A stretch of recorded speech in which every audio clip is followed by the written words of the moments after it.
Ukrainian forces have struck with MiG-29 fighter jet a building where Russian infantry were stationed in the village of Glotovo in Russia's Belgorod region. A French-made AASM Hammer precision-guided bomb has been used to deliver the precise strike on the Russian target. The attack was launched on Sunday. The footage showing the moment of the strike has been shared on X platform. Another building housing Russian troops has been struck in the village of Kazinka in Belgorod region. The aftermath of the attack that was captured by a Ukrainian reconnaissance drone has been shared in the Sunflower Telegram channel, linked with Ukrainian aviation. The hunt for Russian conscripts and border guards continues, the post accompanying the video said. The video shows the bomb striking the structure. Ukrainian army has scaled up attacks on Russian targets in Ukraine and deep in Russia with the use of US and French precision bombs. The AASM is equipped with an integrated rocket motor that extends its range, up to 15 kilometers when launched at low altitudes and up to 70 kilometers from higher elevations. It comes in two main variants, the Hammer 250, designed for 227 kilograms Mk.82 bombs, and the Hammer 1000, intended for 908 kilograms Mk.84 bombs. Testing for the heavier model was projected to be completed by the end of 2024.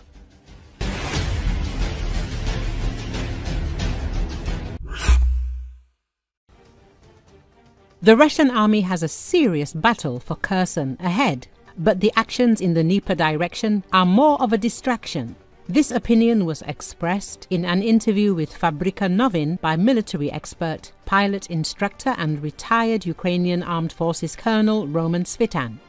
On the left bank, somewhere from the Kinburn Spit to Kakhovka, the Russians have more than 100,000 troops. They will try to create first tactical and then operational bridgeheads on the right bank to stretch us along the front. Why do we now hear a great offensive on Sumy and a great offensive on the Russians on Kherson?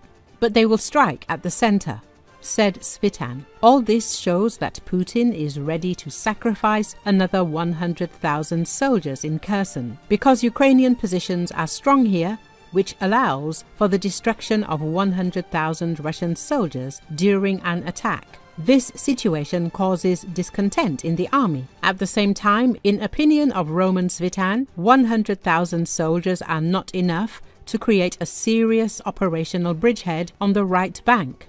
To do this, the enemy needs to transfer at least 150 to 200,000 troops to this section of the front. It is very difficult in this direction because the right bank is high. It is rather inconvenient to approach across the wide Dnieper. There are 600 meters.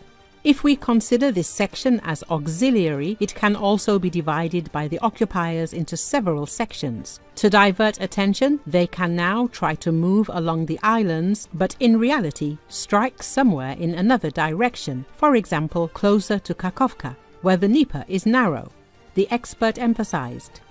He specified that there are places where the width of the Dnieper is 150 to 200 meters, in connection with which the commanders of the armed forces of Ukraine need to pay due attention to these areas so as not to miss the mark, the expert believes. Therefore, the Russians have a rather serious battle ahead for Kherson, for the right bank. Well, and we naturally must neutralize, firstly, the creation of operational bridgeheads. They will create tactical bridgeheads every day. By and large, 1 or 2, maybe a dozen, Russians crawl to the right bank.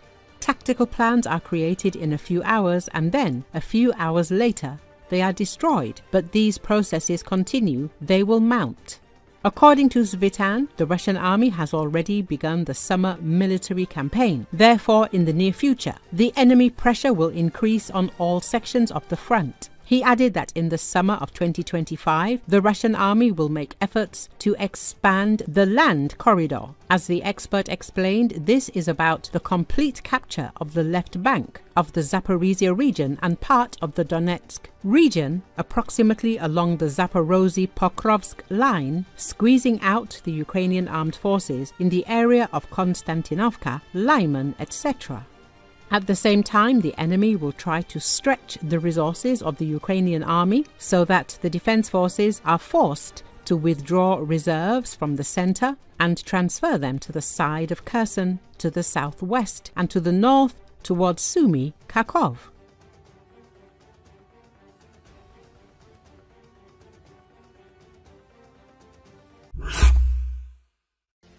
The latest strikes by the Ukrainian armed forces on Russian military facilities in Crimea put Russians in a difficult situation there. Recall the Russian Defense Ministry announced a mass attack by Ukrainian drones on May the 19th, and social networks reported hits in the Dzhankoy and the Krasnovodeysk districts, and also reported an arrival at a military airfield in the Dzhankoy area. The day before, on May the 16th and 17th, attacks by Ukrainian drones were also recorded in the Dzhankoy and Perevalnoy area, where the 126th Separate Coastal Defense Brigade of the Russian Black Sea Fleet is stationed. A source for Radio Liberty in the SBU confirmed the attack by SBU drones on ammunition depots. And in early May, a unique military operation was carried out, as a result of which Ukrainian naval drones shot down 2 Russian Su-30s in the Black Sea. The head of the main intelligence directorate of the Ministry of Defense, Kirill Budanov, called it a historic moment. Commander of the Ukrainian Navy, Oleksiy Nizpapa, says that sea drones that can reach a range of 700 to 800 kilometers have been around for a long time, and one piece of evidence for this came when surface drones hit the Crimean Bridge in July 2023, but they did not go to this target in a straight line, says Oleksiy Nizpapa. Naval drones have been flying a distance of 1,000 kilometers for a long time. The Crimean Bridge is quite far away, and believe me, it is not a direct route leading to it. That is, the drone does not fly in a straight line from point A to point B. It adds some movement around the peninsula, adds some maneuvers.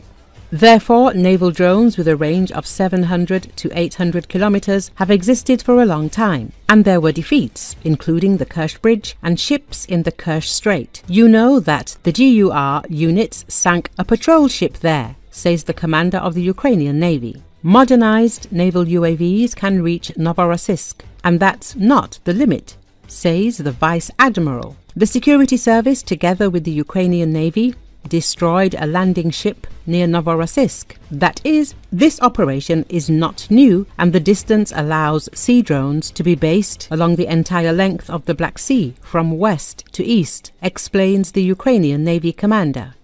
Drone naval attacks have become increasingly difficult to carry out, the Ukrainian Navy commander admits, since Russia has found an effective countermeasure. Ukrainian drones are being neutralized from the air. The enemy is producing an almost classic system of echeloned defense from the distant to the self-defense zone. And of course, to overcome it, we must make other decisions, technical decisions. First of all, a tactical decision to overcome this system and move forward, because our decision will always be counter-decision by the enemy, says Oleksiy Nizpapa. Russia understands that the Kerch Bridge is Ukraine's #1 goal, and security for the bridge from land, air and underwater has been strengthened. Of course, a bridge is a difficult goal, especially now. But in life there is no fortress that cannot be destroyed. There are no borders that cannot be crossed. And the bridge is the same goal as all the others, the Vice Admiral said.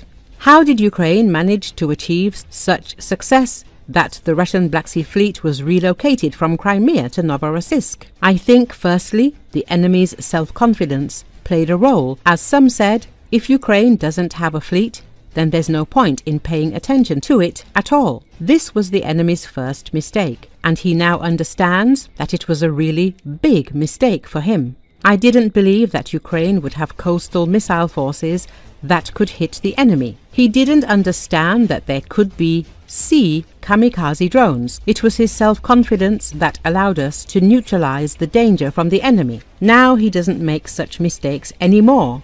Now he's just hiding in Novorossiysk, says Oleksiy Nizpapa.